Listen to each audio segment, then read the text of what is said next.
Did the EPA and Norfolk Southern keep concerning test results for toxic chemicals in East Palestine, Ohio, secret from the public? That is the question residents are asking in response to a damning whistleblower report exclusively obtained by NewsNation on this one-year anniversary of the train derailment. Now, the nonprofit group Government Accountability Project claims the EPA tested nearby soil and water much earlier than previously disclosed to the public. The group says the EPA found elevated levels of dioxins during those tests, but continued to tell residents they were safe from the chemicals spilled and burned after the train derailed. Locals and environmental experts have been raising concerns over the possible fallout since the initial derailment exactly 1 year ago today. I've been doing this for 30 years, so I've seen too many things that have slipped by or too many loopholes, but I don't know how anyone can trust them. There's so much that has to be done, Natasha, before we're going to get true answers. We still don't see the raw data. And that was Erin Brockovich speaking with us here on the show last year, and still so many questions begging for answers. The raw data now coming to light in the whistleblower report, confirming many fears of residents. And NewsNation's Rich McHugh, who's been covering this from the very beginning, is here tonight with his story and the stunning allegations.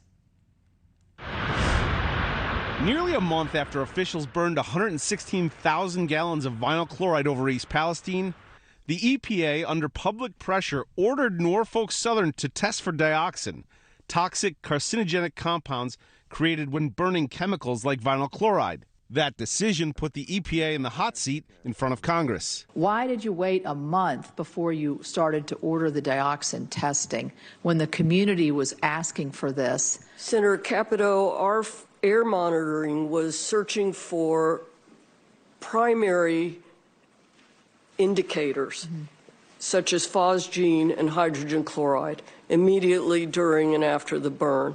We detected very low levels, which very quickly went even down to non-detect. Leslie Pacey is an investigator with the Government Accountability Project. In that clip that we just saw, was she being transparent? No, I don't think so. You know, they had done testing, and we found that out, that they had done testing on waste products and found very high levels of dioxin and in these waste products. So, I mean, they already knew there was an issue with dioxin. No doubt about it. No doubt about it. Her organization found new documents that shows the EPA, Norfolk Southern, and its paid consultants, Arcadis, conducted dioxin and related testing on February 9th and February 17th. And they found elevated levels of dioxin and other dangerous compounds here in East Palestine, despite saying otherwise publicly. So let me get this straight. The EPA already knew that there were high levels of dioxin here before publicly ordering Norfolk Southern to officially do more dioxin testing. You're exactly right, yes. Why would they do that? Because they didn't want people to know they had dioxin concerns here. I mean, dioxin's the most toxic substance known to man. Independent testing expert Scott Smith.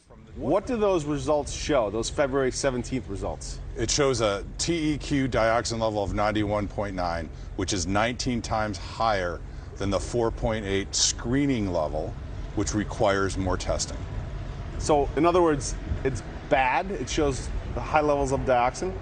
Correct. So we asked the EPA, and they said, quote, EPA and Norfolk Southern began off-site dioxin and furan sampling in March. On-site dioxin and furan sampling of waste began in mid-February. So this is just, you know, word gymnastics? Yeah, it's word gymnastics. I mean, I'm sorry. This off-site, on-site, you know, it's just, you know, it doesn't make any logical sense. It's basically the EPA trying to mask something. They didn't want to talk about that. They didn't want that information out. But I've been speaking with scientists, some off the record, some on the record, and they're all very concerned. And clearly the EPA scientists that handle dioxin were concerned from the get-go that this was a tremendous dioxin event, potentially. So, you know, why the delay on testing? Why the all the excuses? And News Nation's Rich McHugh in East Palestine, Ohio, with that report tonight. Thank you so much. And we do want to say News Nation did reach out to the EPA for an interview. The agency declined. Thank you for watching. Go to newsnationnow.com to find News Nation on your television provider. And don't forget to click the red subscribe button below to get more of News Nation's fact-driven, unbiased coverage.